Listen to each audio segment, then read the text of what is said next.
I'm glad that the university is being so active about it. My hometown is Columbia, Missouri, and my brother goes to MU.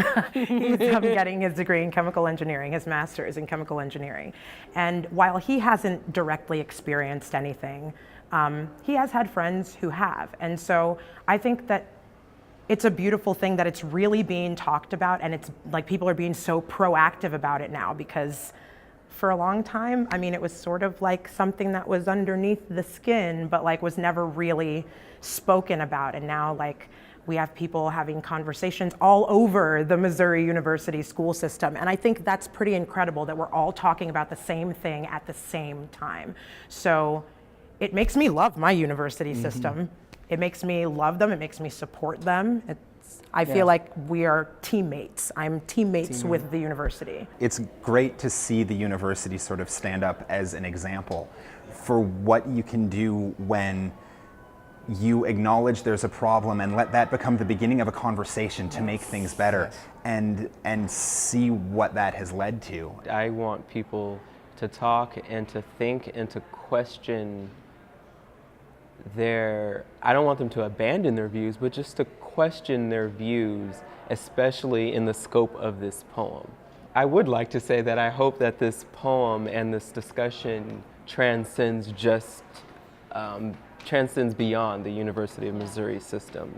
The poem acknowledges that this country is not flawless, that we have made some big mistakes, and there is a history of violence and oppression and people messing up, but it still is our country, and it still is a great country, and there is so much here that's worth fighting for and standing up for in spite of all that. I feel like it's the big idea, the big message is hope. And I think, you know, you can still, of course, get bogged down, but look where we are now.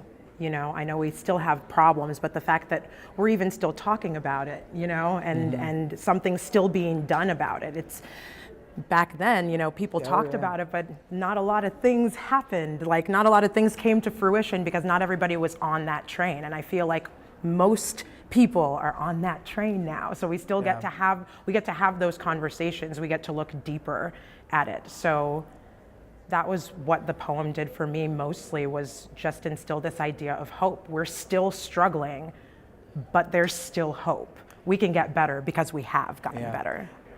It takes a lot of responsibility to stand for words that aren't your own, and it takes a lot of responsibility to stand for words that, although you didn't write them, you feel like they represent your political climate or your school climate. Or a climate that you imagine could be better than the one that you're in right now. For me, just being a black man in America, reading and working with this poem has just opened my eyes up to so many different things. Just as far as history, it was very gratifying and satisfying to know that back then in the early 1910s, there were African Americans who showed patriotism. It wasn't just, I'm disfranchised, I hate everyone kind of thing. And that even made me question my own feelings about feeling disenfranchised in this day and age, to where I was asking myself, why? Is it just a question of morality? This isn't right, so therefore it shouldn't be done? But now I'm thinking of it as like, I'm feeling this way because I love my country. It's like it was a reason for feeling this way, rather than it just feeling bad to feel bad or upset. How true it is that poetry is power. That's so powerful. I can't stop thinking and spinning with the questions that poem asks. And I'm really excited to see what happens as other people see it and we get to start talking about it.